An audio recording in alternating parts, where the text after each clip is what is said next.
ఇది కూడా చేసుకోవచ్చు కదా. గతంలో జరిగిన తప్పులను మీరు చేస్తున్నారు, ఇప్పుడు కూడా తప్పడమే మార్చమంటున్నాం. మాకు అన్యాయం చేయమంటారు. ఎలక్షన్లో మాట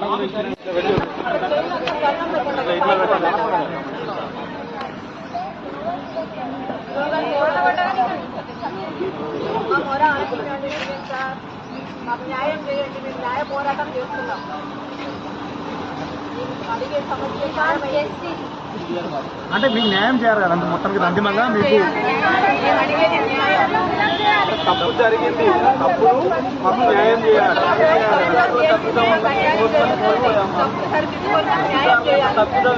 గురుకుల బోర్డు